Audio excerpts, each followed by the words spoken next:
What if I told you about a guy who was a 3-time All-Star, had over 10,000 career points, known for his explosive plays, flashy crossovers, and was once considered one of the NBA's most exciting guards? Just seemed to disappear one day.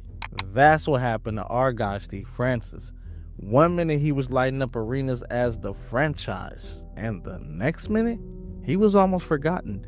His career spiraling away faster than it started. So how did this even happen? Where did he go? And where is he now? To figure this out, let's rewind the clock and take a look at how it all began. Steve Francis arrived on the scene on February 21st, 1977, in Tacoma Park, Maryland. He was given the nickname Wink during his childhood. Growing up, he didn't have an easy life. His early years were shaped by hardship and loss, which would later have a significant impact on his journey to the NBA. When Steve was just 18 years old, tragedy struck as his mother Brenda passed away from cancer. This devastating loss left a deep hole in his life. His father, who had been absent for much of his upbringing, had served 20 years in federal prison for a bank robbery. As a result, Steve's main support system came from his grandmother, who became a mother figure to him after his mother's death. But even with his grandmother's love and care, his early years were full of challenges. Living in a small apartment with 18 people, he had to struggle through tough financial times, relying on food stamps to get by, something I personally can relate to. Despite the difficulties at home, Steve's environment was even more challenging due to the growing crack epidemic in Washington, D.C. during the 1980s. The neighborhood was full of violence, crime, and drug dealing. And for Steve, the streets were not just a place he lived. They were part of his daily existence. By the time he was 10, he had already started working with drug dealers, helping them out by answering phones for customers who were looking to buy drugs. This early exposure to crime and the harsh reality of the street life would shape Steve's worldview and his future decisions. In addition to the crime around him, Steve faced personal trauma. He was robbed at gunpoint multiple times, beaten and jumped in the streets. As a young kid, he was regularly exposed to drive-by shootings, violence, and drug use.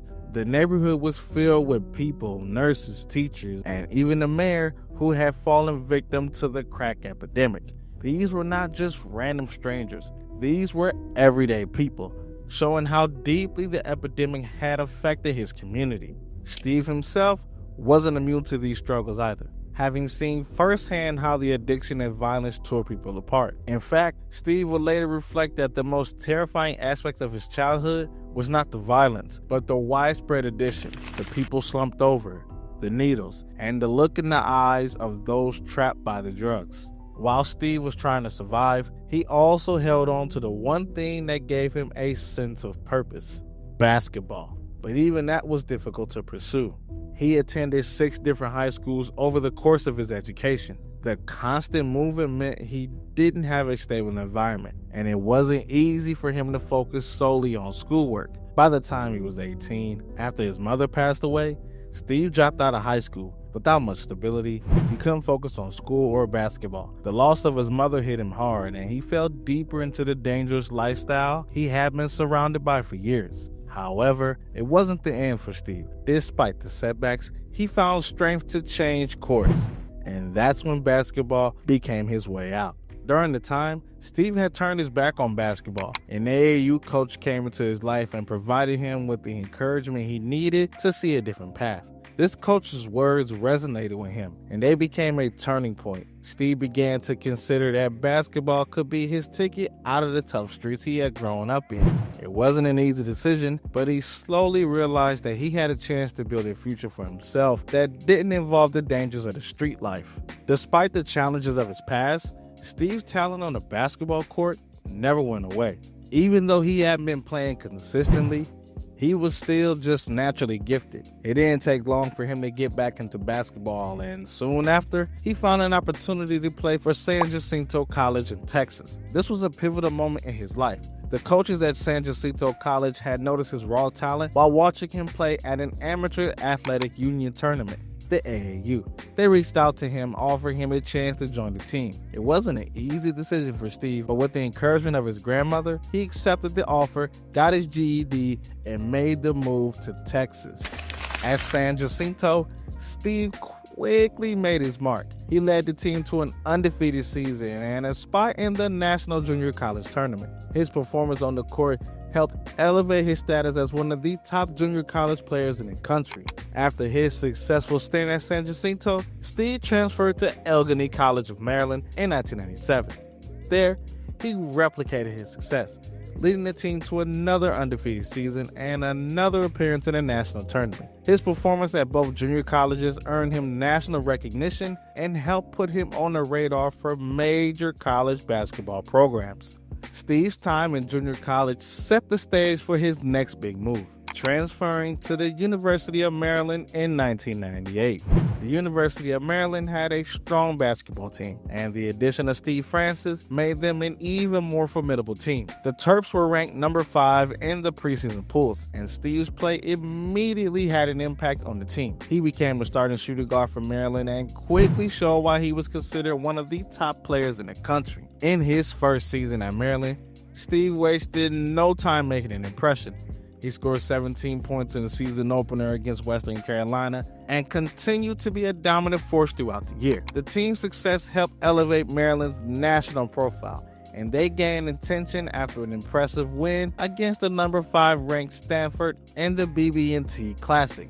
Steve's leadership helped Maryland climb all the way to number 2 in the national rankings by early December. Throughout the season, Steve showcased his well-rounded game, averaging 17 points, 4 assists, and 2 steals per game. His efforts were recognized as he earned first-team All-ACC honors and was named to the All-ACC tournament team. Despite Maryland's strong season, they fell short in the NCAA tournament, losing to St. John's in the Sweet 16. Still, it was a remarkable season for Steve and Maryland. The team finished with a school record 28 wins with only 6 losses, and they were ranked number 5 in the final Associated Press poll. Steve's stellar college career made him a top prospect for the 1999 NBA draft. He was a consensus second-team All-American and a finalist for the prestigious Wooden and Naismith Player of the Year awards. Although Steve had initially said that he was 99% sure he would return to Maryland for his senior season, he ultimately decided to enter the 1999 NBA draft. It was a tough decision, as Steve loved his time at Maryland and had a great relationship with the team, but he realized that his dreams of playing in the NBA were within reach, and he was ready to make the leap. Steve Francis' NBA career began with controversy even before he set foot on an NBA court. He was selected as the 2nd overall pick in the 1999 NBA draft by the Vancouver Grizzlies.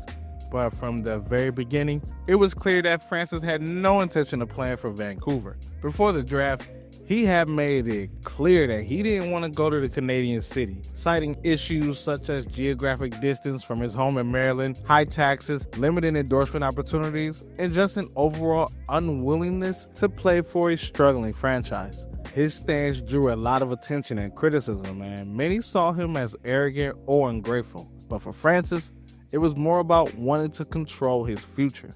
In an interesting turn of events, the Grizzlies were eventually forced to trade Francis before he even played a single game for them. In one of the largest trades in NBA history at the time, Vancouver dealt Francis to the Houston Rockets in a 3-team trade that involved 11 players. And while it was a complex trade, the result was that Francis joined the Rockets, and the stage was set for what would be a thrilling start to his NBA career. Francis immediately made an impact with the Rockets. He was named co-rookie of the year in 2000, sharing the honor with Elton Brand. He quickly established himself as one of the most exciting and explosive point guards in the league. His combination of speed, athleticism, and ball handling skills made him a nightmare for opposing defenders. The highlight of his rookie year came in a 2000 slam dunk contest, where he finished as the runner-up behind Vince Carter. While he didn't win, his performance in the contest only solidified his reputation as a player who could electrify the crowd with his high-flying dunks and fearless style of play.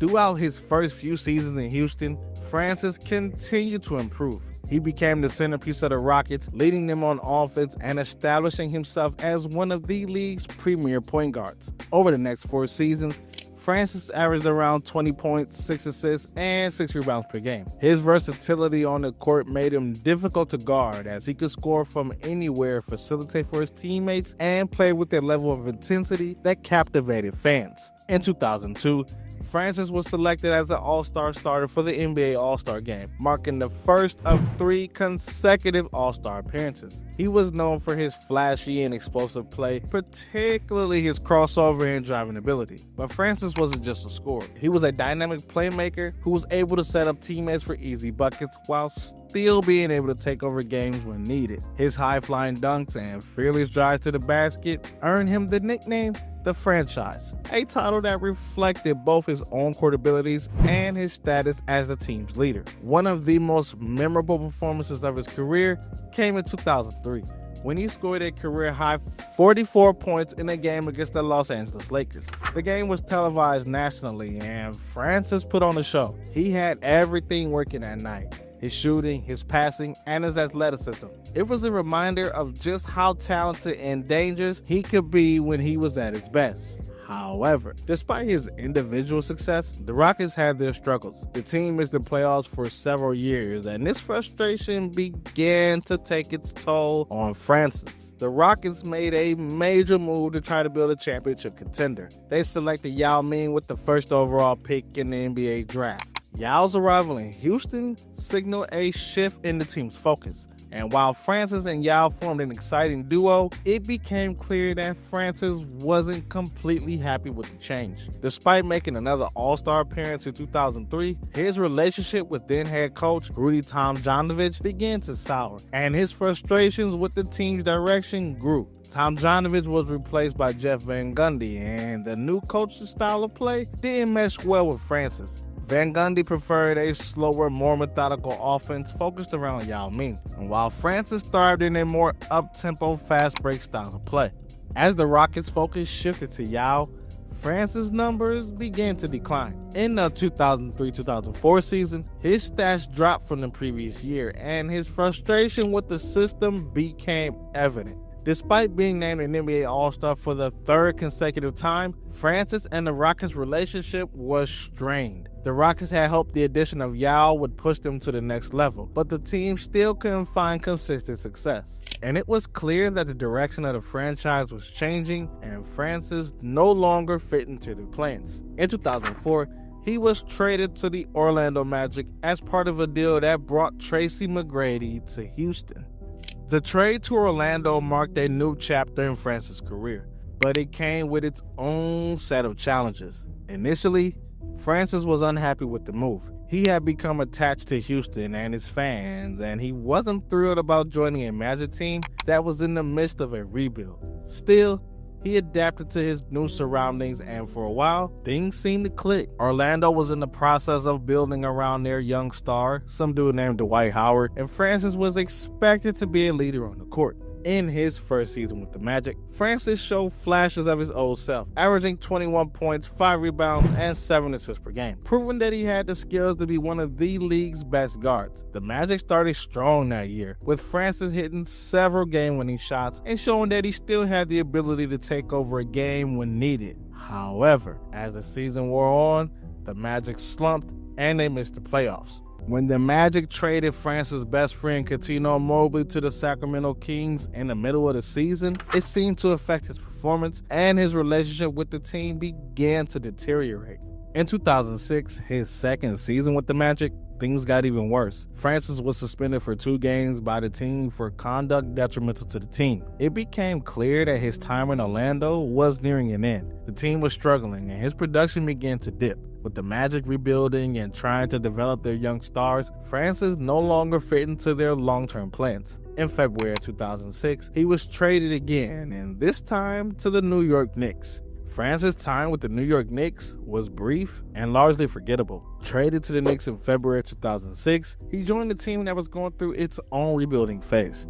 Unfortunately, injuries began to catch up with him. He had a recurring knee issue that limited his explosiveness, and his performances dropped significantly. He struggled to get back to that level of play that made him a consistent all-star like he was in Houston. There were brief moments of success, such as a game-winning three-pointer against the Washington Wizards in March of 2007, but overall, Francis was not the same player. His knee injury and the struggles with the Knicks coaching staff took a toll on him, and his time in New York ended when he was traded to the Portland Trail Blazers in 2007. The Blazers bought out the remainder of his contract, and Francis was left to find his next move. In 2007, Francis made the decision to return to Houston, the place where he had achieved his greatest success. He signed a 2-year, $6 million deal with the Rockets, hoping to prove that he still has something to offer. However, injuries continued to plague him. Despite losing weight and working hard to get back in shape, he struggled to regain his former explosiveness. The Rockets hoped to get a veteran presence in the backcourt, but Francis was never able to make a meaningful impact. He played in just 10 games that season, averaging 5 points and 3 assists per game, before undergoing season-ending surgery for a quadricep tendon injury. It was clear that his time in the NBA was winding down. After his brief and injury-plagued return to Houston, Francis made one final attempt at continuing his basketball career by signing with the Beijing Ducks of the Chinese Basketball Association in 2010. Unfortunately, things didn't work out as planned. Francis played in only 4 games with the Ducks, averaging less than a point and less than 1 rebound per game. His stint in China was short-lived, and he returned to the United States soon after. His time in China marked the official end of his professional basketball career. Francis' career was plagued by injuries, including knee and foot problems that significantly affected his performances.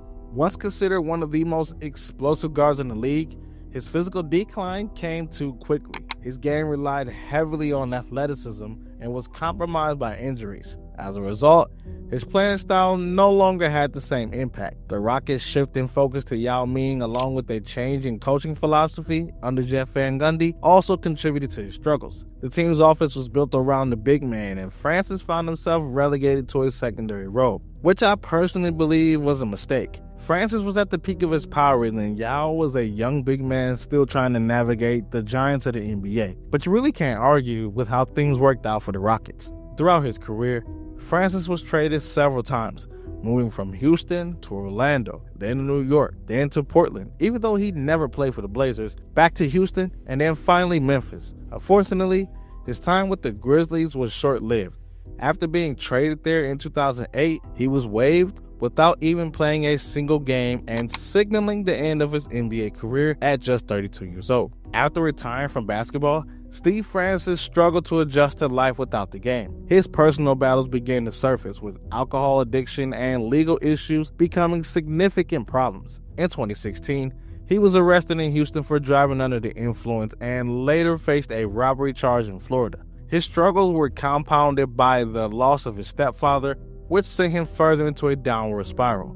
However, despite these challenges, Francis has been open about his issues and has spoken about his attempt to get clean and turn his life around. Francis also attempted a comeback in China with the Beijing Ducks in 2010, but was ultimately unable to revive his career. His short stint in the CBA was a sign that the once promising guard was no longer able to perform at the level that had made him a star in the NBA. After stepping away from the NBA, Steve Francis faced a rough patch in his personal life. His career, once filled with flashes of brilliance, had come to an early end, and with that came a sense of confusion and loss. For someone who has spent most of his life with basketball as his focus, finding a new direction wasn't easy. However, rather than allowing his struggles to define him, Steve made a decision to turn his life around. He knew that if he didn't make changes, he would continue down a dangerous path. The first step in his recovery was confronting his personal demons, especially his battles with alcohol.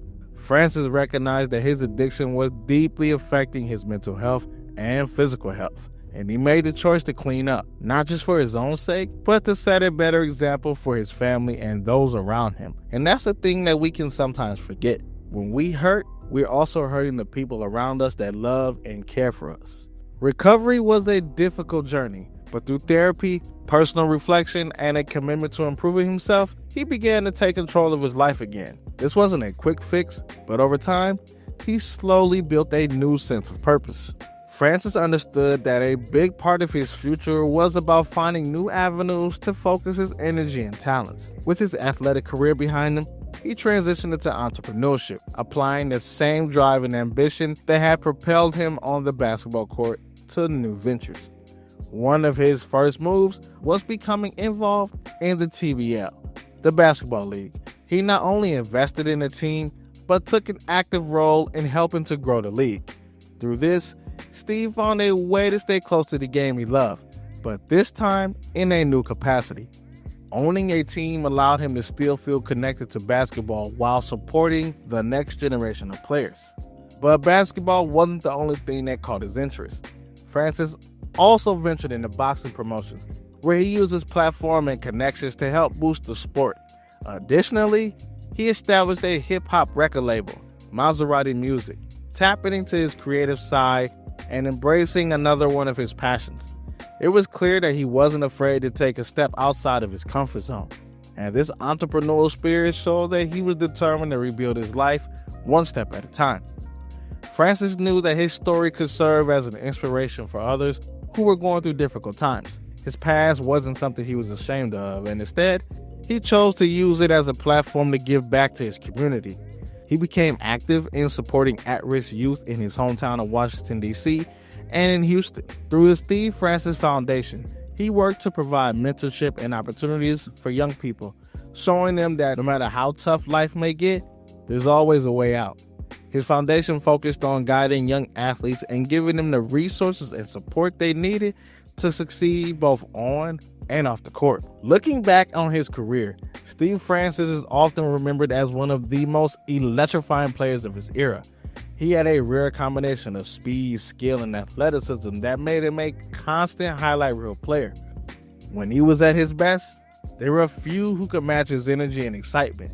His flashy style, highlighted by some insane crossovers, explosive dunks, and the way he could take over a game, earned him a special place in the hearts of NBA fans. He was a crowd favorite, and his play was nothing short of thrilling. However, despite the undeniable talent, Francis' career didn't unfold the way many had hoped. His time in the NBA was relatively short, and he never fully reached the heights that his talent suggested he could. And while he made 3 NBA All-Star appearances, his career was also marred by injuries, personal struggles, and a lack of team success. He was never able to carry a team deep into the playoffs or achieve the lasting impact that many had anticipated when he entered the league. Steve Francis is doing his thing based in Houston, Texas, where he has been focused on his business ventures and community work. He's expressed interest in the business side of basketball, leveraging his experience to grow the sport locally. He also remains active with the Steve Francis Foundation, which supports educational and recreational opportunities for at-risk youth in Houston and Washington, D.C. Sometimes you can catch him on a podcast or two if you get lucky. His story is not one of failure. It's one of potential unrealized. It's a reminder how a player can be incredibly gifted, but still face obstacles that can derail their career. Francis' career might have not been as long as some had expected, but it was clearly filled with moments that left an impression. Fans remember the spark he brought to the game, the way he could light up a crowd with his performances, and in a way, that's the essence of his legacy. While his career didn't follow a typical trajectory, he still made a lasting impression. Stephon Marbury arrived on the scene on February 20th, 1977, in the heart of Brooklyn, New York, specifically in Coney Island, a place known for its vibrant energy and tough streets. Coney Island wasn't just the backdrop of Marbury's childhood, it played a big part in shaping who he would become. Growing up as the 6th of 7 children, Stephon's early life was surrounded by family, community, and the struggles and triumphs of a place where dreams were as big as the challenges. His family was a close-knit one, and they became his main source of motivation. The influence of his parents, siblings, and specifically his older brothers was important in helping Marbury stay grounded while pursuing his dreams. It was in this environment full of love, hardship, and determination that Marbury began to learn the values that would carry him through the ups and downs of his career and later in life. His community in Coney Island helped foster his drive, providing him with the resilience needed to reach heights that many would have never thought possible for a kid from the projects. From a young age, Marbury was attracted to basketball. It was more than just a sport for him. It was an escape, a way to channel the energy and challenges of growing up in a tough neighborhood.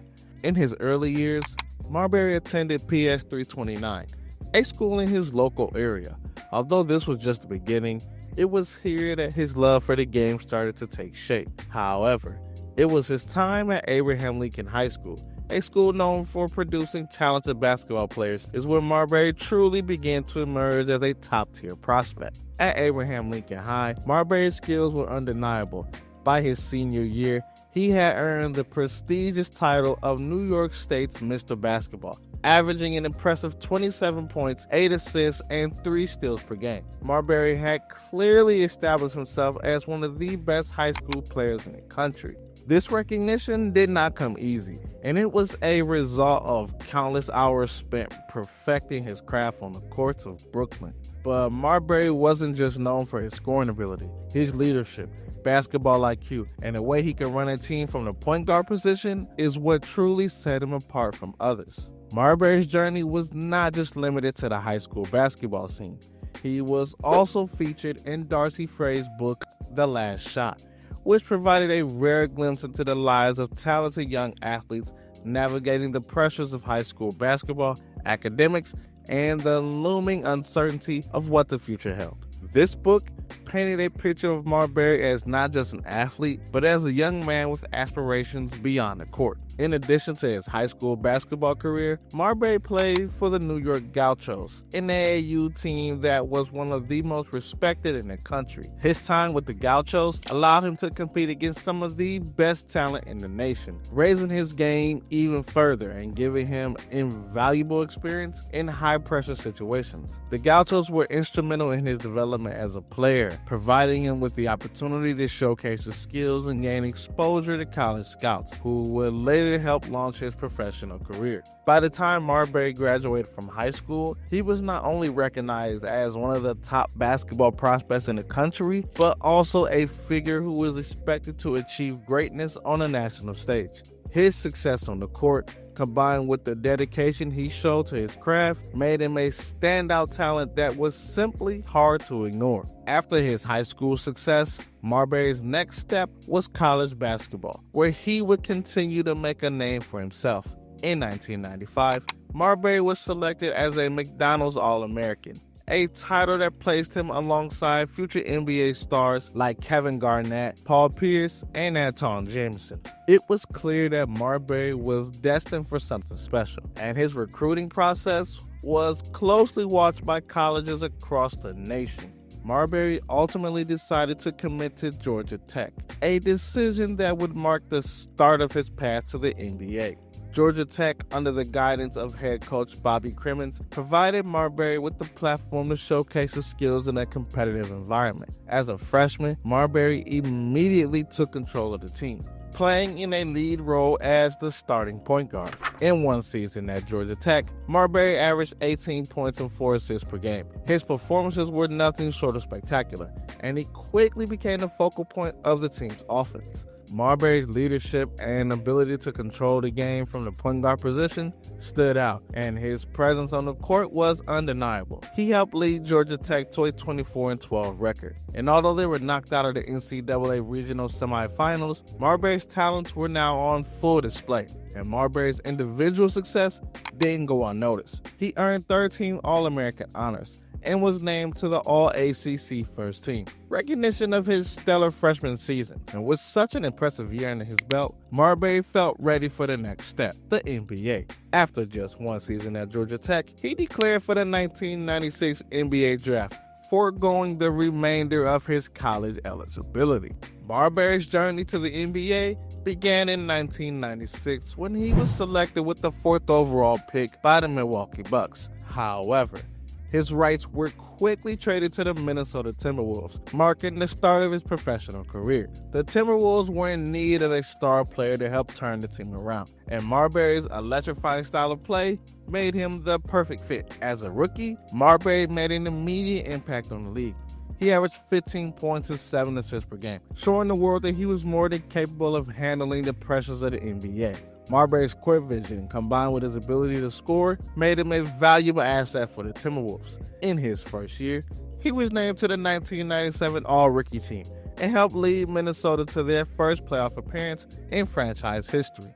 While the Timberwolves were eliminated in the first round, Marbury's play on the court created a sense of hope and optimism for the franchise. In his second season, Marbury showed further growth.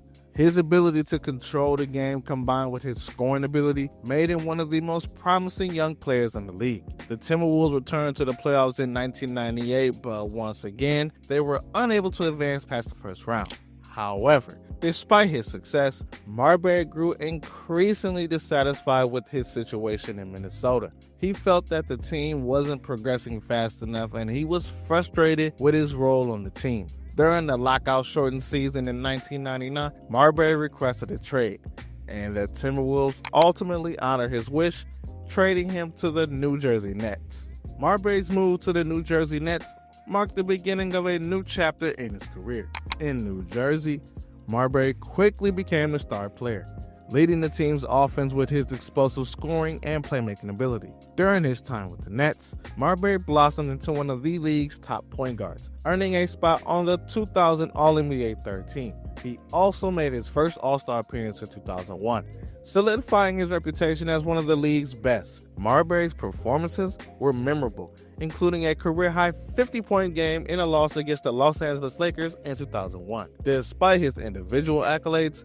the Nets struggled as a team and failed to make the playoffs during his tenure. This lack of success, combined with Marbury's desire for a bigger stage, eventually led to another trade, and this time to the Phoenix Suns. Marbury joined the Phoenix Suns in 2001, where he became the focal point of the team's offense. In Phoenix, Marbury's combination of scoring and playmaking ability allowed him to excel. He earned a spot in the 2003 NBA All-Star Game and was named to the All-NBA third team that same year.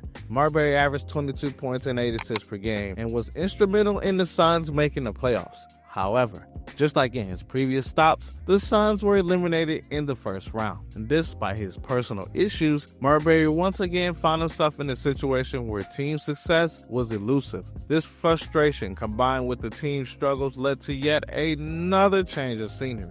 And Marbury was traded again, and this time it was to the New York Knicks, the team he had always dreamed of playing for as a child. In 2004, Marbury returned to his hometown of New York, fulfilling his childhood dream of playing for the Knicks. The move was highly anticipated, with fans hoping that Marbury would lead the team back to glory. Marbury's time with the Knicks, however, would be marred by personal struggles and team dysfunction. Despite a promising start, his relationship with head coach Larry Brown soured, and the Knicks struggled both on and off the court. Marbury's frustrations boiled over in 2005, where he publicly clashed with Brown. His struggles with the coaching staff were compounded by the Knicks' poor performances, and Marbury's popularity with fans began to wane. After more feuds with Coach Isaiah Thomas and then Coach Mike D'Antoni, along with the decline in his performances, Marbury was banned from attending practices or games. This marked the low point of his NBA career, and he was later waived by the Knicks and briefly joined the Boston Celtics. Marbury signed with the Boston Celtics in 2009, but his role with the team was minimal. He played sparingly during the remainder of the season, contributing only 8 points in his debut. Marbury was offered a one-year contract for the 2009-2010 season, but he chose to step away from the NBA, deciding to take a break from basketball to focus on his personal life and business ventures. After years of playing in the NBA, Stephon Marbury found himself at a crossroads. In 2010, his career in the United States had been a roller coaster, filled with highs like his All-Star appearances and lows, such as his tumultuous time with the New York Knicks. The NBA chapter of his career was closing, but Marbury wasn't ready to give up on basketball. A new opportunity awaited him in China, where his journey would take an unexpected turn, and his career would be reinvented. In January of 2010, Marbury made the bold decision to leave the NBA and sign with the Shanxi Jiangsu Brave Dragons of the Chinese Basketball Association. This marked a new beginning for him. one that would be filled with new challenges and opportunities. At the time, few people knew how successful his move to China would be, but Marbury was determined to make an impact. In his 15 games with the Brave Dragons, Marbury put up impressive numbers, averaging 22 points and 9 assists per game. He immediately became the focal point of the team's offense, showing off his ability to score and create opportunities for his teammates. His performances wasn't just a personal success. It was also an introduction to Chinese basketball fans who hadn't seen many former NBA stars play in the league. Marbury was named CBA All-Star MVP, a clear sign that his skills still shine brightly, even in a new league and a new culture. And though the Brave Dragons didn't make the playoffs that year, Marbury's arrival had already made waves in the CBA. His leadership and passion for the game were undeniable, and it became evident that he was more than just a seasoned veteran. He was a star who could still dominate on the court. In December of 2010, Marbury made another move, this time to the Foshan Dralions, another CBA team. His time with Foshan was a brief chapter, but it was still impactful. Marbury continued to showcase his talent, playing in the 2011 CBA All-Star Game, where he put on a memorable performance. His skills were as sharp as ever, and his presence in the league continued to grow.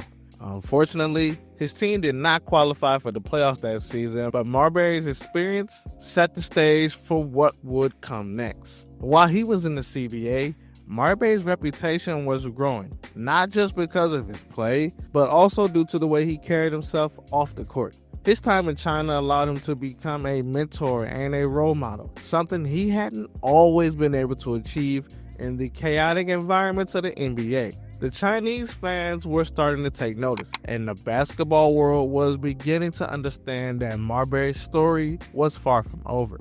In 2011, Marbury's career took a major turn when he signed with the Beijing Ducks, a team that had yet to experience much success in the CBA. This move would not only redefine Marbury's career, but also transformed the Ducks into one of the league's premier teams. It was in Beijing that Marbury's legend truly began to take shape. In his first season with the Ducks, Marbury led the team to their first ever CBA championship in 2012. This was a watershed moment, not just for Marbury, but for Chinese basketball as a whole. Marbury's ability to perform under pressure, his leadership on the court, and willingness to fully embrace the culture in China won over fans and teammates alike. His role in Beijing wasn't just about scoring. He became the heart and soul of the team, bringing out the best in everyone around him. Marbury's success with the Ducks wasn't a one-time occurrence. He helped guide the team to 2 more championships in 2014 and 2015, cementing his legacy as one of the most successful foreign players in CBA's history. In 2015, Marbury was named CBA Finals MVP, a testament to his continued dominance and his ability to perform at the highest level, even after a long and sometimes tumultuous NBA career. Marbury's time in Beijing also marked a significant shift in his personal life. Over the years, he had gone from being a young, brash NBA star to a seasoned, humble leader in China. His transformation was not just physical, but emotional and spiritual. He connected with the Chinese people, not just through his basketball, but through his efforts to give back to the community. He was more than just a player. He was a symbol of perseverance and redemption. In recognition of his impact, Beijing honored Marbury with a statue outside the MasterCard Center, the 2008 Olympic venue. This was an extraordinary gesture, considering that Marbury had only been in China for a few years. His relationship with the city and its people had grown so strong that he now was a permanent part of its landscape. After years of success with the Beijing Ducks, Marbury's time in the CBA was coming to a close. In 2017, he moved to the Beijing Fly Dragons, another CBA team. This will be his final season as a player in China. Marbury's game has slowed down, but his experience and leadership were invaluable to the team. In his last season, Marbury retired on a high note. He scored 20 points in his final game with the Fly Dragons, leading them to a 104-94 victory over the Guangzhou Dragons. This final game was a fitting end to a career that had taken Marbury from an NBA star to a beloved figure in China. The game ended with fans cheering for him as they had done throughout his entire career, a sign of the deep connection he had built with the people of Beijing and the larger Chinese basketball community. Marbury's time in China had come to an end, but his legacy there would never be forgotten. He had reinvented himself in the CBA, turning into not just a successful player, but a cultural icon. He had done what many thought was impossible. He had become a true legend in a foreign land, revered for his basketball skills and his character. In 2019, after hanging up the sneakers, Marbury took on a new challenge: coaching. He was appointed head coach of the Beijing Royal Fighters, another CBA team. Marbury's transition from player to coach was not without its challenges, but it was clear he was ready to pass on the knowledge he had gained over his long career. As a coach, Marbury quickly made an impact. His deep understanding of the game, combined with his experience playing at the highest of levels, allowed him to guide his team to better performances. Marbury didn't just focus on basketball, though.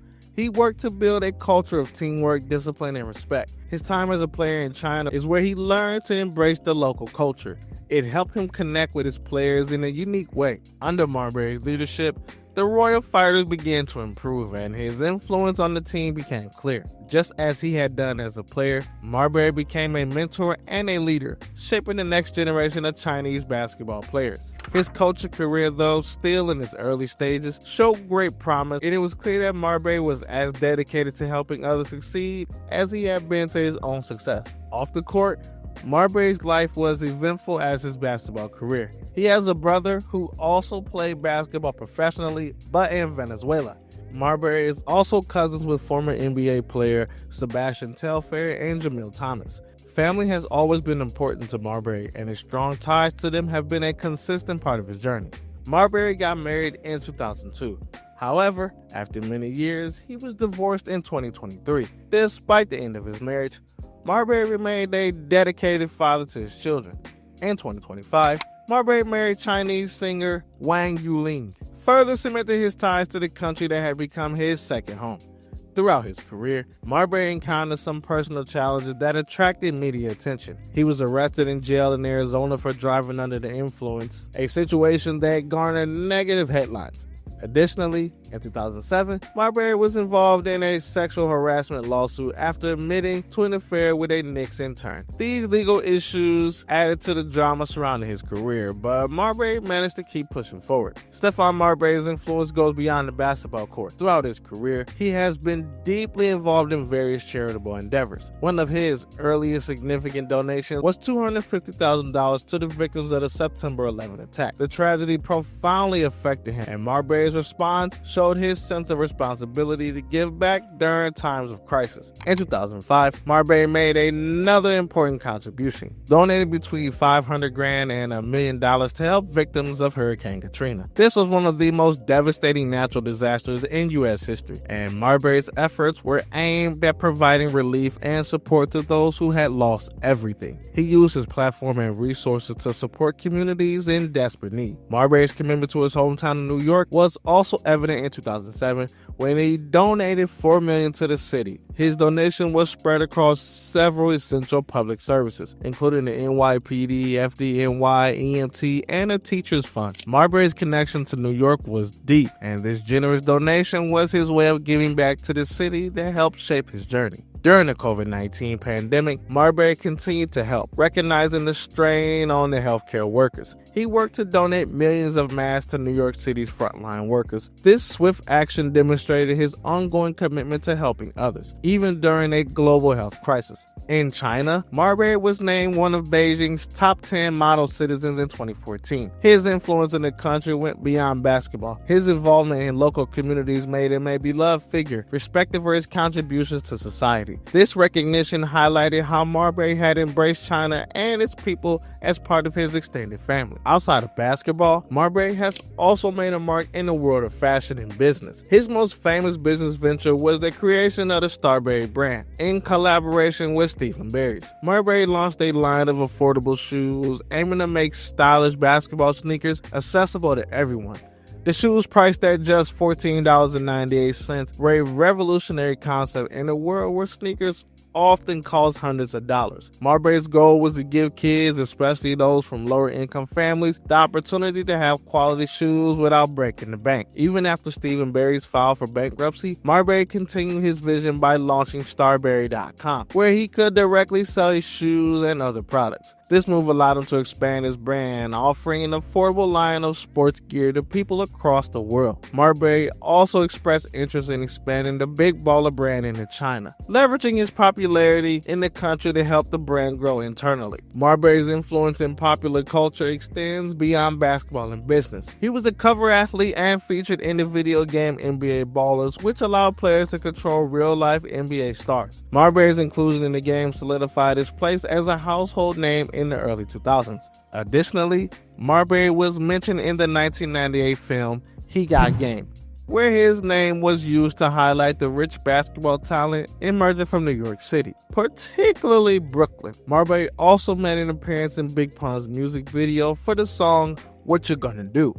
The video featured Marbury playing basketball against members of the hip-hop group The Terror Squad, further cementing his cultural presence in both music and sports. In 2007, Marbury co-authored The Adventures of Young Starbury, a children's book inspired by his life. The book aimed to inspire young readers to pursue their dreams, offering a story based on Marbury's own experiences growing up in Brooklyn. It served as a motivational tool for aspiring athletes, encouraging them to believe in themselves. Marbury also starred in the documentary Stephon Marbury, Remade in China, which chronicled his successful transition from the NBA to becoming a beloved figure in China. The film provided an inside look into his life, challenges, and his reinvention into a foreign land. He also appeared in My Other Home, which further explored his journey and impact on Chinese basketball. Marbury's connection to China deepened over the years. In 2015, he was granted a Chinese green card, making him a permanent resident of the country. This was a significant honor and marked his deep integration into Chinese society. Marbury's success in China, both on and off the court, had made him one of the most respected foreign athletes in the country. In 2023, Marbury expanded his ties to Asia by gaining Hong Kong residency. This move further solidified his position as a global ambassador for basketball, strengthening his connection to the Asian market and business opportunities. In 2017, Marbury became the owner of the Beijing Lions in the Chinese Arena Football League. This was a new chapter for him as he transitioned from player to sports team owner. His involvement in the team allowed him to continue to work in sports management, helping develop the next generation of athletes while investing in the growth of football in China.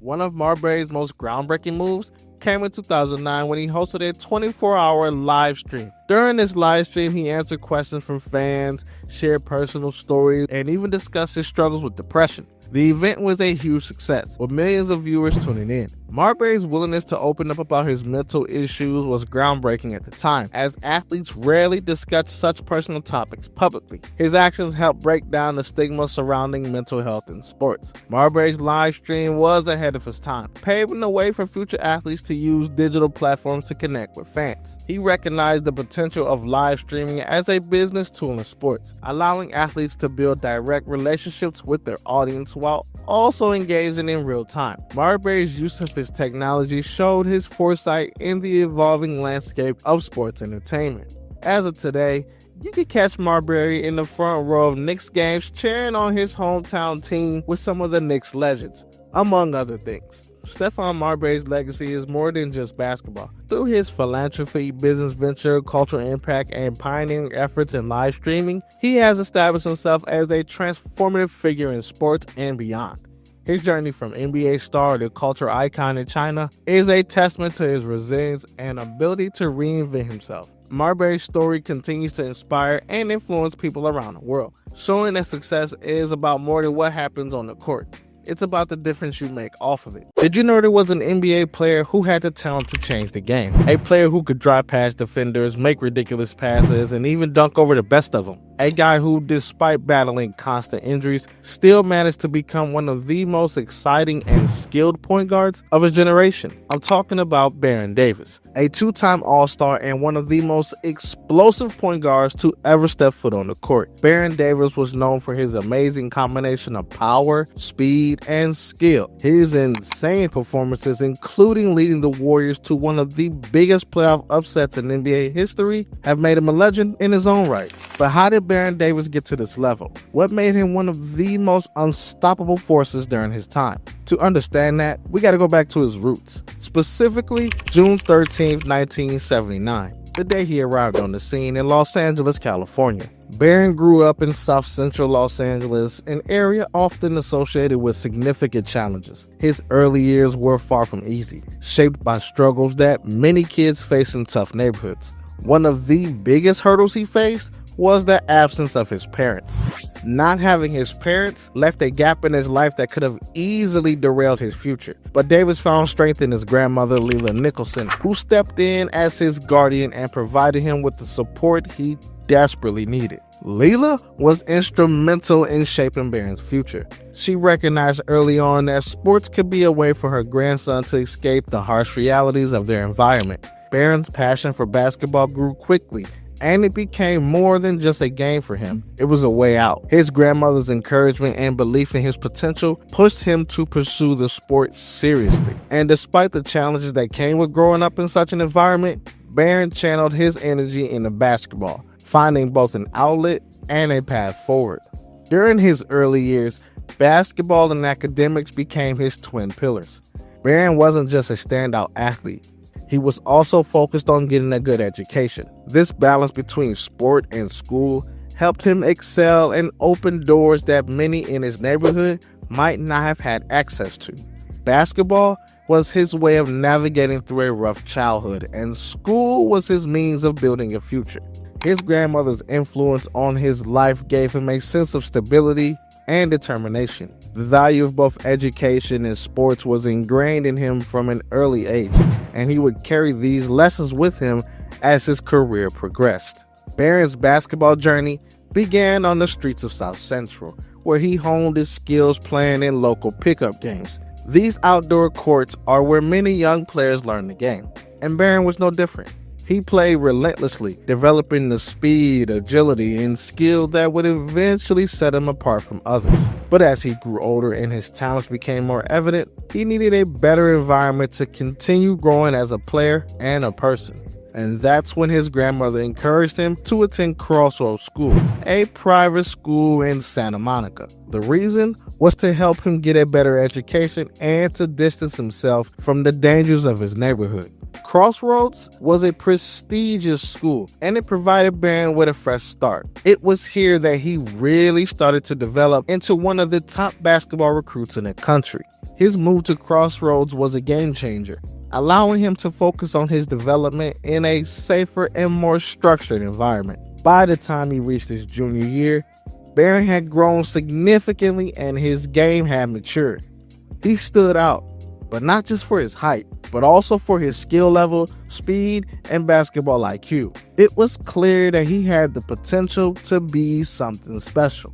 By his senior year at Crossroads, Baron was already one of the top high school players in the country. He led his team to victory in the Beach Ball Classic, a prestigious high school basketball tournament in Myrtle Beach, South Carolina. Baron's team faced off against Simeon Gratz High School, a powerhouse from Philadelphia.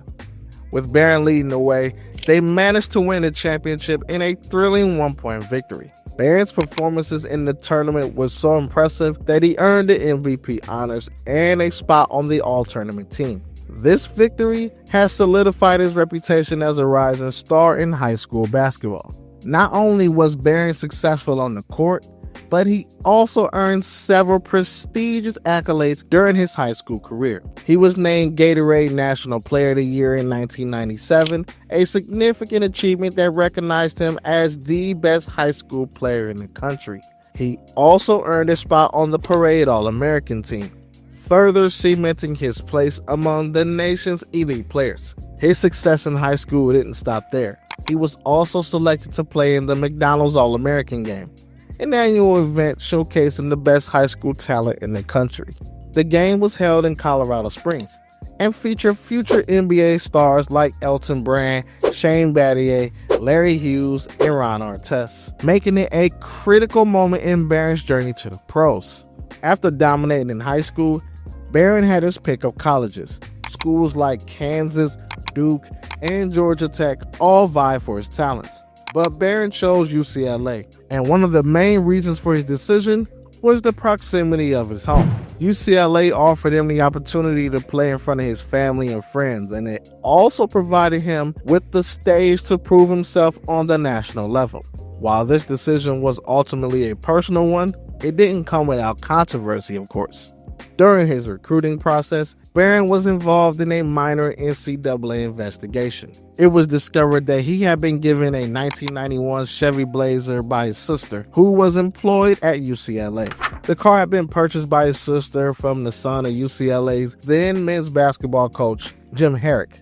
And this raised questions about his potential conflicts of interest and recruiting violations, particularly since it was rumored that the car was sold below market value. However, the investigation eventually cleared Barron of any wrongdoing, as it was determined that his sister had bought the car at fair market value. Despite the controversy, Barron's future at UCLA remained secure, and he enrolled there in 1997. Barron's time at UCLA, though brief, was highly impactful.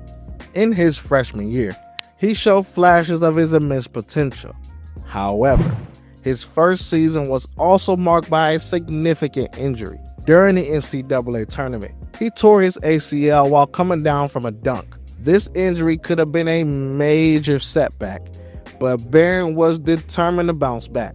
He worked hard to recover, and to everyone's surprise, he made a full recovery in time for his sophomore season. Despite the injury, he returned to the court with the same speed, quickness, and explosive athleticism that had made him such a sought-after player in high school. Barron's sophomore year is where he had his breakout season.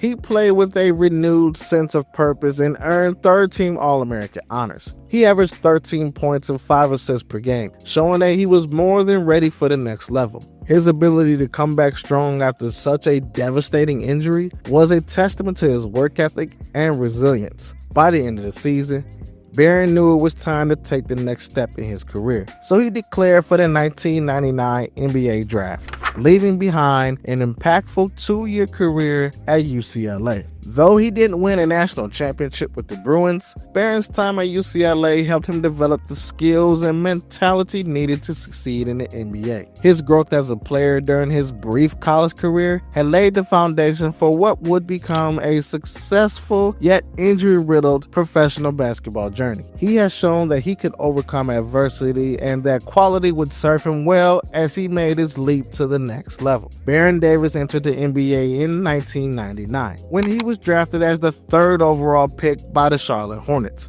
He had just finished a successful college career at UCLA, and with his combination of quickness, vision, and leadership on the court, he was poised to make an impact. Barron made his official debut in a game against the Orlando Magic, helping the Hornets to secure a 186 victory. His first game was a glimpse of what was to come. A player with talent, flair, and promise, but also one who had yet to fully adjust to the rigors of professional basketball.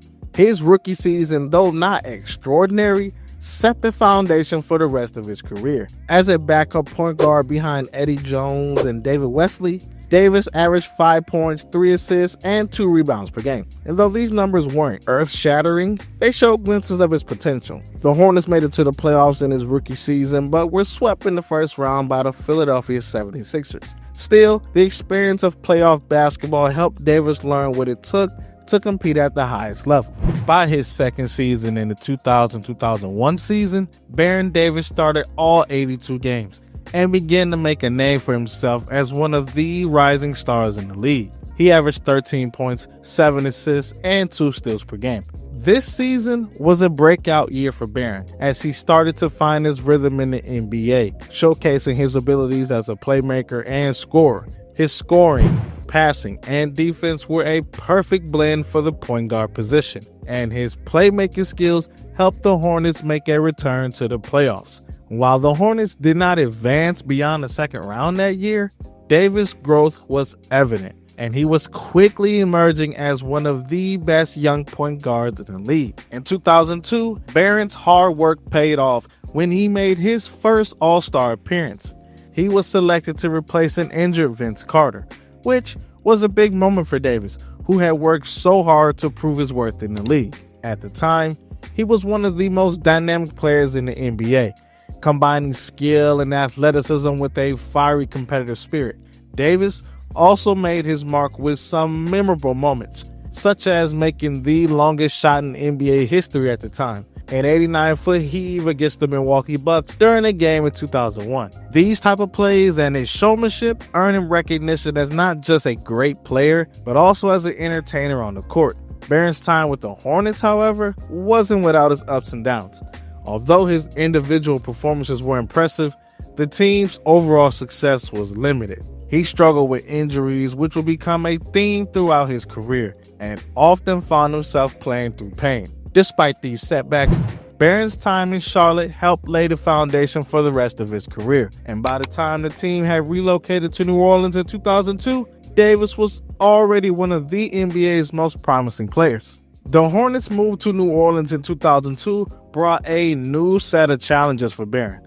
And although the move marked a fresh start for the team, Davis continued to face issues, especially with injuries. He battled through various physical setbacks during his time with New Orleans, but his talent remained undeniable. In 2003, Davis led the Hornets back to the playoffs, showcasing his resilience and his ability to lead his team despite being hampered by injuries. He helped the Hornets win 47 games that season, and his performance in the postseason earned him even more recognition. Although the team lost to the Philadelphia 76ers in the first round, Davis was praised for his all-around play and his ability to compete at the highest level despite constant physical challenges. During the 2004 season, Davis faced even more adversity, yet continued to thrive.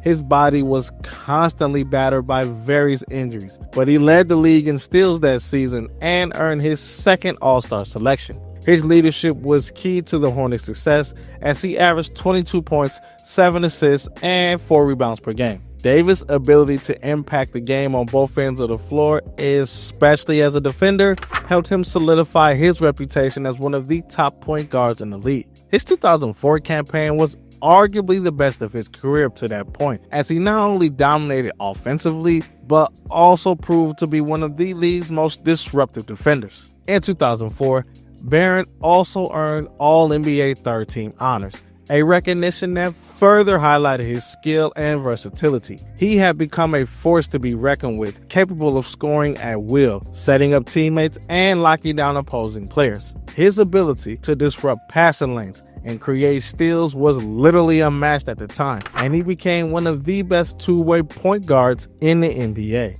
As often the case in Davis's career, injuries continued to plague him. In the 2004-2005 season, Davis appeared in just 18 games due to ongoing knee issues. This injury-riddled year was tough for him personally, and it marked a turning point in his career. And while he showed flashes of brilliance when healthy, his inability to stay on the court was a growing concern. Despite this, Davis remained a key leader for the Hornets, and in his absence, his role in the team became even more apparent. In 2005, Baron Davis was traded to the Golden State Warriors, a move that would ultimately rejuvenate his career. The Warriors were a team in need of leadership, and Barron was just the player to provide it. Alongside Jason Richardson, Davis formed one of the most potent backcourt duos in the league. Coach Don Nelson's up-tempo style fit perfectly with Davis' style of play, and he was able to push the ball, create fast break opportunities, and use his speed and vision to make plays in transition. Baron's first season in Golden State was a success, and in the 2006-2007 season, Davis helped lead the Warriors to their first playoff appearance in 13 years. The Warriors were the 8th seed in the Western Conference, and many considered them underdogs going into the postseason. However, Davis had other plans, and in one of the biggest upsets in NBA playoff history, the Golden State Warriors shocked the top-seeded Dallas Mavericks in the first round, winning the series 4-2.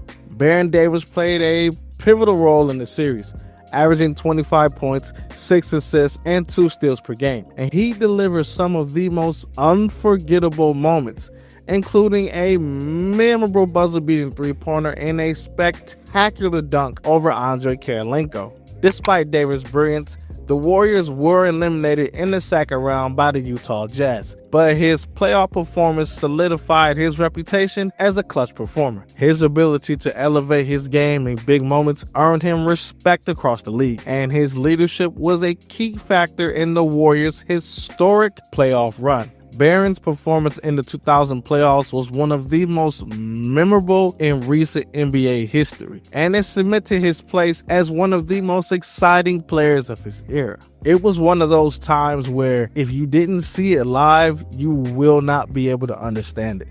Unfortunately, injuries continue to derail Davis' career. Despite playing at a high level, his body was starting to break down. In the 2007-2008 season, he missed significant time due to knee and hamstring issues. Still, Davis managed to put up impressive numbers when he was on the court, averaging 21 points, 7 assists, and 4 rebounds per game. His playmaking, scoring, and defensive abilities were on full display, but the Warriors were unable to make the playoffs, finishing just short of contention with a record of 48-34. After the 2007-2008 season, Davis made the decision to opt out of his contract with the Warriors and test free agency. The Warriors were in the midst of a rebuild, and Davis wanted to play for a contender. Davis signed a 5-year, $65 million deal with the Los Angeles Clippers, his hometown team. The move was significant for Davis as it gave him a chance to play in front of his family and friends while also joining a team with the potential for success. However, his time with the Clippers was marked by both promise and frustration. The first year of his tenure with the Clippers was difficult. Davis struggled with injuries, and the team posted a dismal 19-63 record. Davis' points per game and field goal percentages had started taking a dip, and his frustration with the situation began to show. However, despite the team's struggles, Davis had a few standout performances, including a 30-point, 10-assist game against the New Jersey Nets. In 2010, Davis had a healthy season and was able to show flashes of the player he had been in his prime. He formed a solid connection with young players like Eric Gordon and Blake Griffin, and the team's future was starting to look brighter. However, despite his strong play, Davis' relationship with the Clippers coaching staff and ownership started to sour. Tension built between Davis and management, and with the team opting to rebuild and get younger, Davis was traded once again. In February 2011, Davis was traded to the Cleveland Cavaliers in exchange for Mo Williams and Jamario Moon. The trade marked a reunion with his former head coach Byron Scott. Davis brought leadership and veteran experience to the Cavaliers, and his presence helped the team close out the season with several victories. The Cavaliers had struggled to find success without LeBron James, but Davis' leadership helped them avoid finishing with the worst record in the league. However, Davis was waived by the Cavaliers in December of 2011 as the team chose to focus on developing young talent, particularly point guard Kyrie Irving. Baron Davis signed a 1-year contract with the New York Knicks in 2011 after recovering from injuries. Davis played as a starter after Jeremy Lin's season-ending injury and had a decent run. But in the 2012 playoffs, disaster struck once again. During Game 4 of the first round against the Miami Heat, Baron Davis suffered a serious knee injury that would ultimately end his career. The injury involved a partial tear of his patellar tendon and complete tears of both the ACL and MCL. This was devastating, and Davis tried to recover from the injury, but it was clear that his playing days were over. Though he attempted to make a comeback, his body simply couldn't handle the strain of professional basketball any longer, and his career ended prematurely. After retiring from the NBA due to a series of injuries that hindered his ability to perform at the highest level, Baron Davis shifted his focus to other pursuits, leveraging his fame and talents beyond the basketball court. His post-basketball career has been nothing short of impressive, as he has found success in various fields, including broadcasting, film and television, and business ventures. Following his retirement from professional basketball, Baron Davis quickly transitioned into the world of sports broadcasting. He became a studio analyst for NBA on TNT, joining the network's Players Only panel. This panel, which is unique because it is made up of entirely former NBA players. This gave Baron Davis a platform to offer insight, analysis, and commentary on the game he knows oh so well. His deep understanding of the game, combined with his candid and engaging personality, made him a popular figure on the show. Baron's presence on Players Only allowed him to share his experience and knowledge of basketball in a new way. Fans and viewers enjoyed his straightforward approach in a way that felt natural and accessible. His transition from player to a commentator was seamless thanks to his genuine love for basketball and his natural charisma. His role as an analyst has helped him stay connected to the sport that he loves, while allowing him to continue to influence the game from a different angle. Beyond broadcasting, Baron Davis has also made a name for himself in the entertainment industry. His first steps into the world of entertainment was in acting, where he appeared in movies and TV shows. One of his early film appearances was in the movie The Cookout, a comedy film released in 2004. In this film, he played himself, which was a fitting role for a rising sports star looking to establish himself in Hollywood. Davis would continue to make television appearances as well, further expanding his presence in the entertainment world. He guest starred in the hit TV series Hot in Cleveland, which was known for featuring celebrity cameos. He also appeared in other projects such as The Forgotten and Lincoln Heights.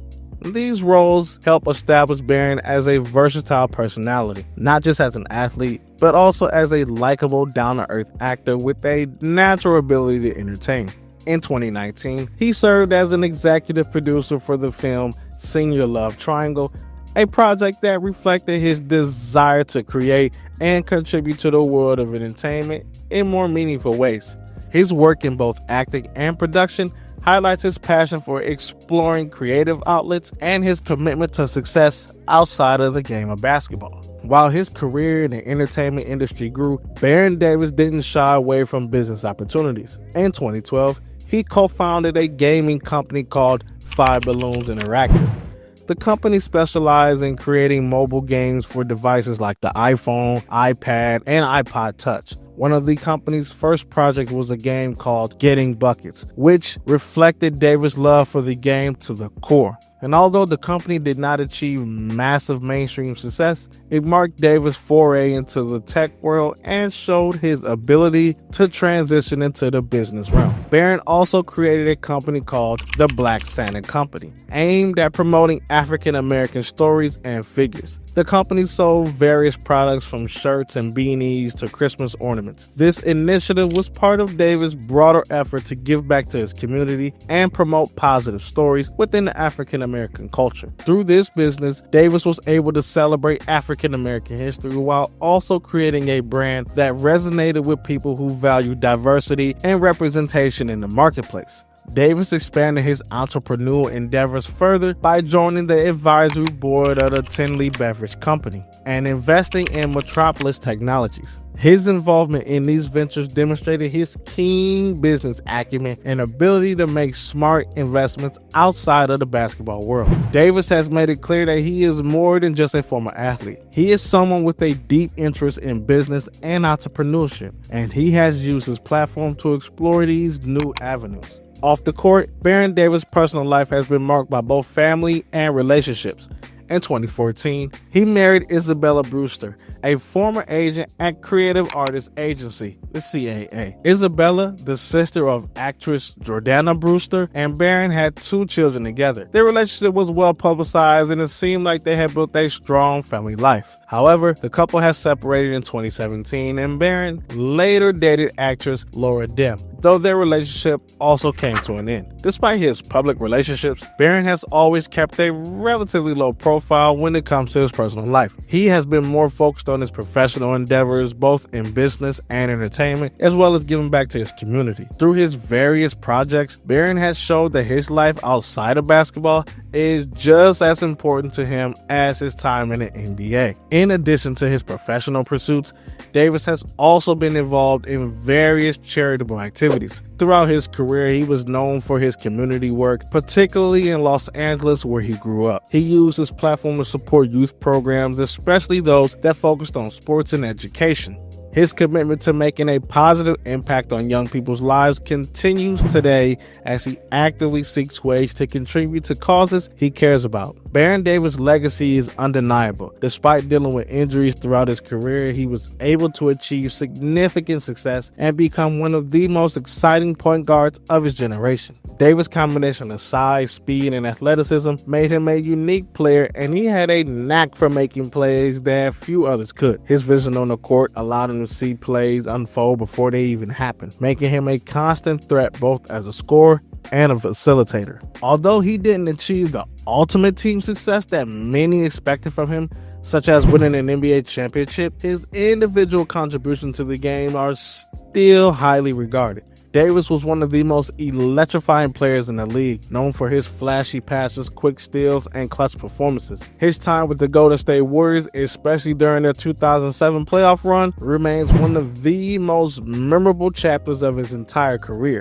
Off the court, Davis has proven that life after basketball can be just as fulfilling as the game itself. His success in broadcasting, acting, and business showed that his talents extend beyond just playing the game of basketball. As a broadcaster, he brings an insightful and relatable perspective to the game, and his work in film and television has allowed him to expand his influence in a completely new arena. Baron Davis is also a role model for future NBA players looking to make a successful transition from basketball to other industries. His entrepreneurial spirit, combined with his passion for giving back to his community, has made him an influential figure in and out of the sports world. He's a testament to the idea that life after basketball can be filled with opportunity, growth, and success. Davis is a legend in his own right, and his legacy in basketball and beyond will continue to influence generations of athletes, entertainers, and entrepreneurs.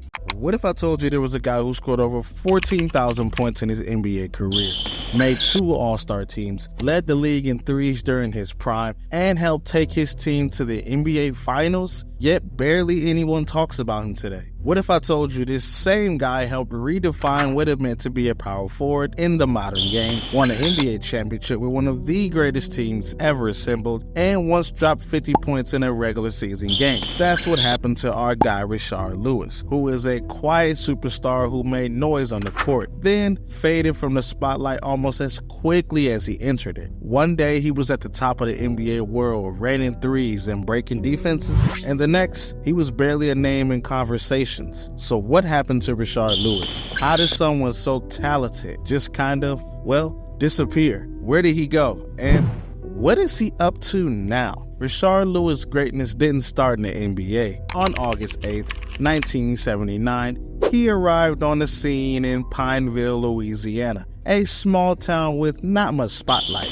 But that didn't stop him from dreaming big. From a young age, Lewis stood out, not only because of his height, but because of how naturally the game of basketball came to him. His family later moved to Houston, Texas, where he enrolled at Elif Elsik High School. This move turned out to be a key step in shaping his basketball journey. At Elif Elsik High School, Lewis didn't waste any time proving himself. While most kids are trying to get used to the high school life as a freshman, Rashard was already suiting up for the varsity team. That kind of early trust from a coach doesn't come unless you show something special, and Lewis definitely had it. With his long frame, quick feet, and smooth shooting, he quickly became one of the most talked about players in Texas high school basketball. Over the next 4 years, he didn't just get better, he became dominant. By his senior year, he was nearly unstoppable, playing both inside and outside with ease. He could score in the post, knock down the jumper, and even shoot the three-point shot, skills that were pretty rare for someone his size in high school at the time. Coaches and scouts across the country took notice, and he was named Mr. Basketball USA, an honor given to the top high school player in the nation.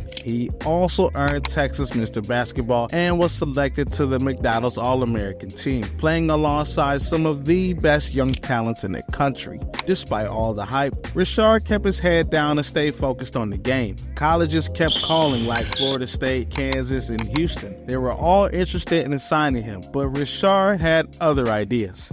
In 1998, he made the bold choice to skip college altogether and enter the NBA draft right out of high school. It was a risky move at the time, and only a few players had made the jump straight from high school to the pros, and not all of them had success. But Lewis believed in himself and his ability to make it at the next level. The 1998 NBA draft was full of excitement. Everyone in the basketball world had their eyes on the top prospects, and Rashard was expected to go in the first round. He was invited into the green room, which is a special area at the draft for players projected to be selected early on. It's usually a place filled with joy, and players shake hands with the commissioner, families celebrate, and dreams come true. But for Lewis, the night turned into a nightmare. Pick after pick went by, and Rashard's name was not called. First round? Nope. Then early second round? Nope. He sat there waiting, emotions building. Cameras caught him looking more and more anxious with each passing selection. And then finally, with the 32nd overall pick in the second round, the Seattle Supersonics selected Rashard Lewis. He was the last remaining player in the green room. The pain and disappointment on his face had said it all. This wasn't how he had imagined his dream coming true. Seattle had taken a chance on a high school kid, but not everyone was convinced. The franchise had made some questionable decisions in the past. Players like Sherrell Ford and Jim McIlvaine come to mind, as both were seen as mistakes that didn't live up to expectations, and many feared that Lewis would be the next name on that list. His rookie season didn't help those concerns. Rashard struggled to adjust to the pace and physicality of the NBA. He started only 7 games and averaged fewer than 3 points and 2 rebounds per game. He looked lost at times, unsure of his place on the court. And it wasn't that he didn't have the talent. He just hadn't found a way to use it effectively against NBA-level competition. To make things worse, he was barely getting playing time, which made it even harder to find his rhythm or his confidence. Still,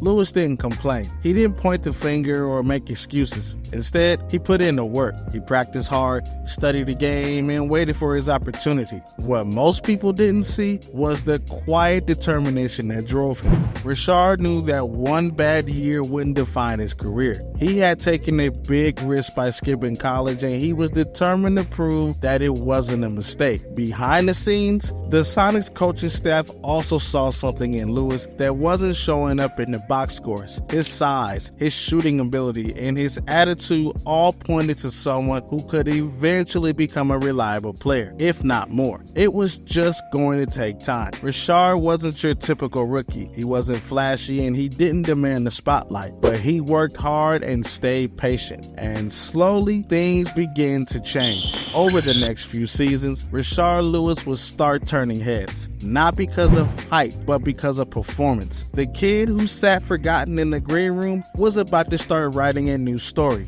This one built on resilience, hard work, and a growing confidence that he truly belonged in the NBA. What happened on draft night could have broken a lot of young players. For Rashard Lewis, it became fuel. Instead of being bitter, he chose to get better. That mindset would carry him through the ups and downs of a 16-year career and turn him into one of the best stretch forwards of his generation. But before any of that can happen, he had to get through those early struggles, and he did. After a quiet rookie year, Rashard Lewis began to show the world what he was really made of. During his second season with the Seattle Supersonics, he played in all 82 games and started to earn more minutes on the court. His scoring jumped to 8 points per game, and he was starting to look more comfortable with the speed and physicality of the NBA. And while these numbers weren't eye-popping, they were a clear sign that Rashard was growing into his game and finding his place on the team. By the time his third season came around, things really started to click. He became a full-time starter, starting in 78 games and averaging close to 15 points a night. Only Gary Payton, who was the team's superstar and longtime leader, scored more points. Rashard wasn't just surviving in the league anymore. He was becoming a real threat on the court. His three-point shooting was especially sharp that year, and he finished the season ranked among the top 10 shooters in the league from beyond the arc. For a player who was still only 21 years old, it was a sign that big things were ahead. As the season went on, Rashard didn't just improve, he expanded his game. Standing 6 feet 10 inches tall, he had the size of a power forward,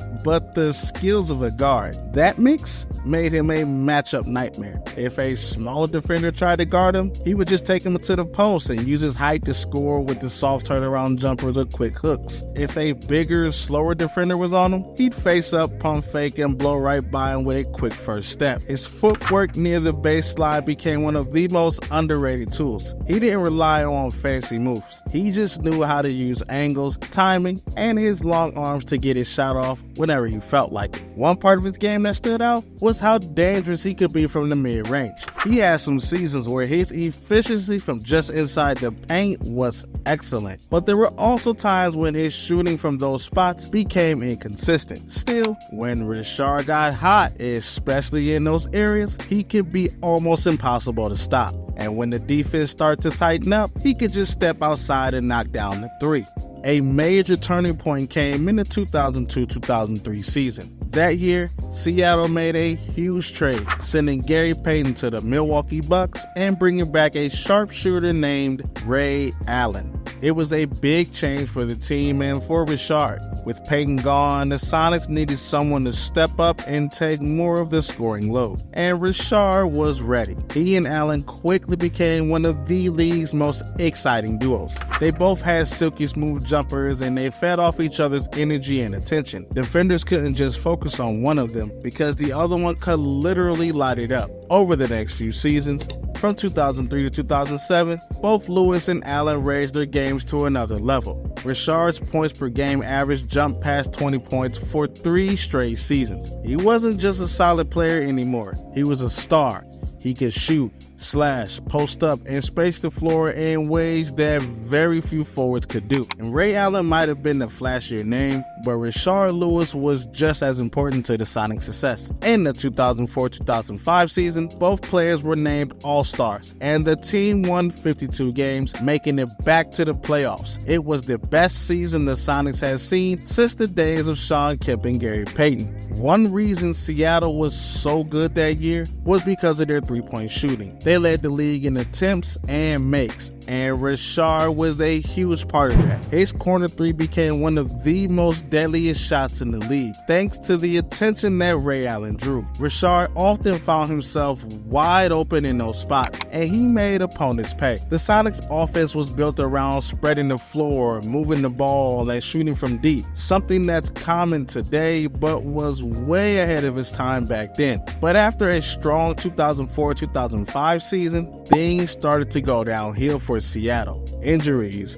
roster changes, and coaching issues kept the team from getting back to that same level. Still, Rashard kept producing. In the 2006-2007 season, and with what would be his final season with the Sonics, he averaged a career-high 22 points per game. He was at the top of his game, but the team was literally falling apart around him. It was clear that Seattle was headed for a rebuild. The front office wanted a fresh start, and and Rashard's future with the team was uncertain. And that summer, he became a free agent, and the Orlando Magic came calling with a massive offer, one that changed his career forever. In the summer of 2007, Rashard Lewis signed one of the most talked about deals in NBA history at the time. The Orlando Magic offered him a 6-year, $118 million contract as part of a sign-and-trade deal with Seattle. Almost instantly, critics jumped on the move, saying Lewis was overpaid and that Orlando was making a massive mistake. But what many people missed was just how smart the Magic were building their system and how perfect Rashard's skill set was built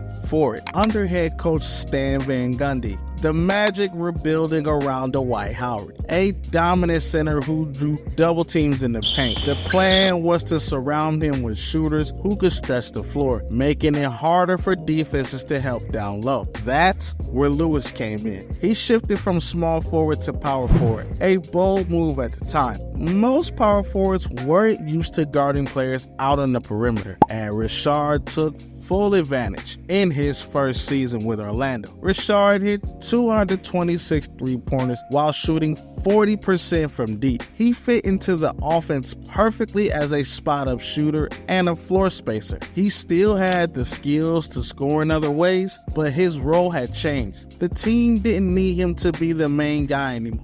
They needed him to do his job, and his job he did, and he did it well. That year, the Magic made it to the second round of the playoffs. They lost to the Detroit Pistons, but Rashard had a huge 33-point game in their only win of the series. The following season is where everything came together. Lewis made his second All-Star appearance and led the NBA in three-pointers made with 220. The Magic, who were powered by Dwight Howard in the paint, surrounded him with shooters like Rashard Lewis, Jameer Nelson, and Hedo Turkoglu on the outside, and they made a deep playoff run. In the 2009 Eastern Conference Finals, Lewis hit one of the biggest shots of his career. It was a game-winning three-pointer in Game 1 against the LeBron James-led Cleveland Cavaliers. The Magic went on to win the series and reached the NBA Finals for the first time since the days of Shaquille O'Neal. Although they lost to the Lakers in 5 games, Rashard had a great series. He scored 31 points, grabbed 11 rebounds, and dished out 7 assists in Game 2 alone. He followed it up with strong performances in Games 3 and 5 as well. By the time his third season in Orlando began, Rashard Lewis had cemented himself as a key part of a finals-level team. He had made a complete transformation from a do-it-all forward in Seattle to a specialized stretch four in Orlando, and he had helped change the way teams thought about spacing and shooting in the NBA. What critics once saw as a massive overpay had now become a smart piece in a championship puzzle. Rashard's ability to adapt and shine in a new system was one of the many reasons the Magic became one of the best teams in the league during those years. After a strong showing in the 2009 NBA playoffs and finals, Rashard Lewis was riding high. He had made a name for himself as one of the league's best stretch forwards and helped lead the Orlando Magic to the NBA Finals. But just as next season was about to begin, news broke that would shake things up. Right before the 2009-2010 season began, the NBA announced that Rashard Lewis would be suspended for 10 games. He had tested positive for an elevated testosterone level. The banned substance in question was DHEA, a steroid precursor that is often found in over-the-counter supplements. It's not considered a heavy performance enhancer like antibiotic steroids, but it is on the NBA's list of banned substances. Lewis said he didn't know the supplement he was taking contained DHEA. He wasn't trying to cheat. He was simply using something to help with fatigue. As soon as the news came out, Lewis didn't run from it. He made a public statement, taking full responsibility. He said he should have done more research and admitted that even though it wasn't intentional, it was still his mistake. He also warned other athletes not to take anything unless it's approved or cleared by a professional. His honesty and accountability were well received. Fans and teammates didn't turn on him. In fact, the organization stood by him. Magic coach Stan Van Gundy was quick to speak out. He called Lewis one of the most professional and respectful players he had ever coached. He said the suspension came from an honest mistake, not from someone trying to gain an unfair edge. Van Gundy made sure Lewis knew the coaching staff and the team had his back. Still, the timing couldn't have been worse. Lewis was forced to miss the first 10 games of the regular season. That meant sitting out some important matchups, including a rematch with the Cleveland Cavaliers. It was a team Orlando had beaten in the Eastern Conference Finals the season before. The Magic had built a lot of momentum, and losing one of their key starters right at the start wasn't ideal. Financially, the suspension also hit Lewis hard. He lost about $1.6 million of his $18 million salary due to the missed games. That was another layer to the story. While he was already under public pressure for having one of the biggest contracts in the league, now he was losing money over a mistake that could have been avoided. Even though Lewis returned after the suspension and played solid basketball, the incident stuck with him. It wasn't enough to overshadow his strong years in Orlando, but it did add a blemish to his otherwise clean record. For someone who had built a reputation on being professional and reliable, this controversy was something new. Still, Rashard did what Rashard always does. He adjusted, moved forward, and continued to contribute. But things would soon change again, as a trade was waiting around the corner. In December of 2010, just over a year after his suspension, Rashard Lewis was traded to the Washington Wizards. Orlando sent him to DC in exchange for Gilbert Arenas, a player whose career had also been full of ups and downs. The trade felt like a fresh start for both players, but for Lewis, it ended up being one of the toughest stretches of his entire career. The Wizards were not in a good place when Lewis arrived. The team was struggling with chemistry, consistency, and direction. They were young and rebuilding, and Lewis, who was now a veteran, was supposed to be the steady hand. But from the start, things didn't go as planned. His time in Washington was marked by injuries and frustration. Knee problems limited how much he could play, and when he was on the court, he didn't look like the same Rashard Lewis fans had seen in Seattle or Orlando. His scoring dipped to under 10 points per game. He wasn't getting as many touches, and the offense didn't run plays for him the way it had in the past. He was no longer a focal point, but rather a side piece on a team still trying to find its identity. On top of that, the chatter about his contract came back. People were quick to bring up the $118 million deal and question if he was worth it anymore. Lewis finally responded to the criticism during an interview with the Washington Post. He made it clear that he didn't write his own contract. Talk to the owner, he said. I didn't negotiate the max deal. His points was simple. Any player would take the best deal on the table, and he did. That didn't make him greedy. It made him smart. Even with his calm response, the environment in Washington wasn't helping. Reports surfaced that he clashed with members of the coaching staff. Whether it was over playing time, role confusion, or just frustration, it was clear that Lewis wasn't happy, and the feeling was probably mutual. The Wizards weren't winning, and Lewis wasn't producing at the level he had become known for. In the summer of 2012, the chapter in Washington came to a close. He was traded to the New Orleans Hornets, but the team didn't plan to keep him. They bought out his contract, making him a free agent. And it looked like his time in the NBA might be over. At 32 years old, coming off of knee injuries and declining numbers, many teams weren't lining up for his services. But it only takes one team, and one team still saw value in what Lewis could bring. The defending champion Miami Heat. When Rashard Lewis signed with the Miami Heat in July of 2012, it wasn't to be a star again. It wasn't to lead a team or even be a starter. He was joining a squad led by LeBron James, Dwayne Wade, and Chris Bosh. He was there to play a role, plain and simple. That role was to come off the bench, hit the occasional three, play solid defense, and be ready whenever his number was called. It was a big adjustment for someone who had once been a 20-point per game scorer, but Lewis embraced it. His first season in Miami, wasn't flashy. He played in 55 games but only averaged about 14 minutes per game. Still, when he was on the floor, he stayed ready. He knew his job and he stuck to it. In the playoffs that year, his role shrunk even more. He barely played and scored only 17 total points during the Heat's entire title run. But even if he wasn't playing much, he stayed positive and supportive. He won his first and only NBA championship when the Heat beat the San Antonio Spurs in a dramatic 7-game series. The following season, Rashard was more involved. After Mike Miller left the team, a small but important gap opened up in Miami's rotation, and Lewis began to fill it. His nickname became the Mike Miller replacement, or sometimes just the guy who might play or might not. The Heat system didn't promise minutes. It just asked players to stay ready, and Rashard Lewis understood that better than most. In January of 2014, Lewis had a big game against his former team, the Orlando Magic. With other players sidelined, he started the game, played 31 minutes and scored 18 points. Just 2 nights later, he played only 11 minutes and scored just 2 points. That was the life of a role player on a championship team.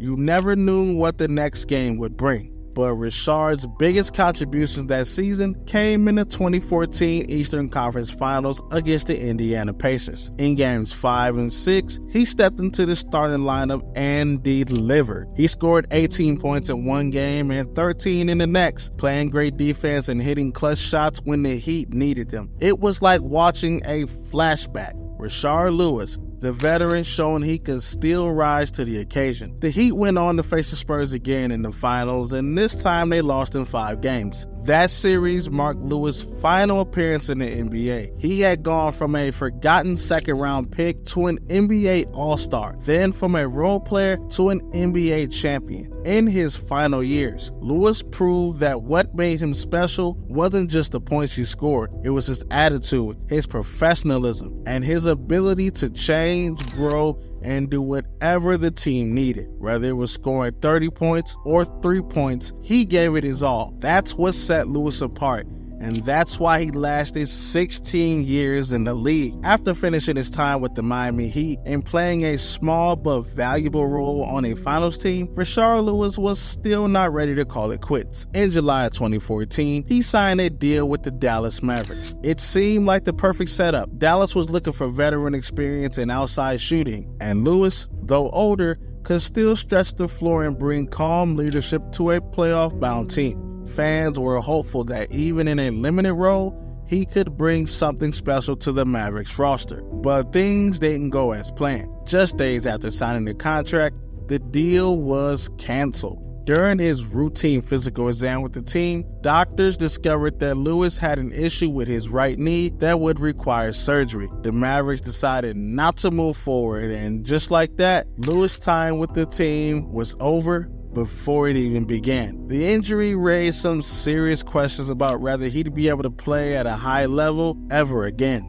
After the failed deal, Rashard didn't sign with another NBA team. The knee injury, combined with his age and the miles he'd already put on his body, made it difficult for teams to take a chance. Quietly and without a farewell tour, Lewis stepped away from the NBA. It wasn't a storybook ending, but it was the closing of a long and impressive chapter. He had played 16 seasons, adapted to countless roles, and earned the respect of fans and teammates around the league. Even though his NBA career had ended, Lewis wasn't done playing the game. In 2017, he joined the Big Three, a professional 3-on-3 basketball league founded by Ice Cube. The league featured many former NBA stars and offered fans a new and exciting way to see their old favorites in action once again. Lewis was drafted by the Three-Headed Monsters, a team coached by his old Seattle teammate Gary Payton. He was joined by other former NBA players like Jason Williams and Mahmoud Abdul-Rauf. From the start, Lewis stood out. His scoring ability, shooting touch, and veteran presence made him one of the top players in the league. In his very first Big Three season, Lewis led his team to the championship game.